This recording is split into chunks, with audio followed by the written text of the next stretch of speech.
వేములవాడ మున్సిపల్లో గందరగోళం జరిగింది. గృహజ్యోతి పథకానికి రాష్ట్ర ప్రభుత్వం గ్రీన్ సిగ్నల్ ఇవ్వడంతో పథకం కోసం దరఖాస్తు చేసుకునేందుకు వేములవాడ పట్టణ ప్రజలు మున్సిపల్ కార్యాలయానికి క్యూ కట్టారు. ఒక్కసారిగా పట్టణ వాసులంతా కార్యాలయానికి రావడంతో మున్సిపల్ కార్యాలయంలో రద్దీ నెలకొంది. దరఖాస్తు తీసుకునే ఉద్యోగి ఒక్కరే ఉండడంతో ప్రజలు నానా ఇక్కట్లు పడుతున్నారు. దరఖాస్తు స్వీకరణకు సిబ్బందిని నియమించి ప్రజలకు ఇబ్బంది లేకుండా ఏర్పాటు చేయాలని కోరుతున్నారు. ఎన్ని గంటలకు వచ్చారు?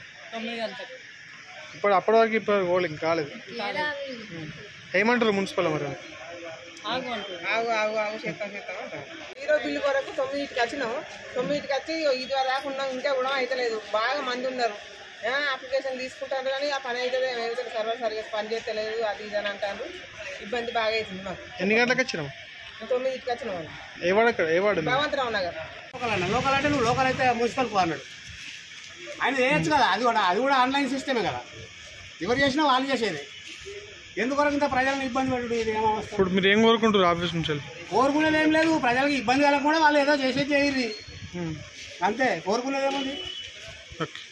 దానికి అప్లై చేసుకోవాలంటే కరెంట్ ఆఫీసులకు పోయినాం. అప్పుడు ఆ రోజు Aadhaar card, ration card number, మనం కట్టిన బిల్లు నెంబరు, మీటర్ నెంబరు రాయించినాం. అయితే 2 షటర్లు ఉన్నాయి మాకు. 2 షటర్లు అవి దానికి ఏంటి కమర్షియల్ కాబట్టి ఒకటే ఇల్లుది ఒకటే నెంబర్ ఇచ్చినాం. ఇల్లుది వాడకంది దానికి ఇచ్చినాం. అలా రాసుకున్నారు. ఇప్పుడు మళ్ళీ రాలేదు. వచ్చి బిల్లు కొట్టింది. బిల్లు కొడితే ఏం సంగతి అంటే, సరే మీరు అక్కడ మళ్ళీ రాని వాళ్ళు, గృహజ్యోతి పథకం అమలు కాని వాళ్ళు పోయి మన మున్సిపల్ ఆఫీస్కి అప్లై చేసుకోరని అన్నారు.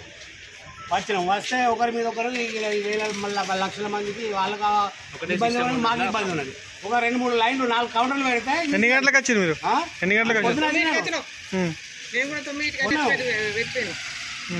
కౌంటర్లు పెడితే పబ్లిక్ ఆడోళ్ళు ఉంటారు. వాళ్ళు సపరేట్ లేడీస్ కూడా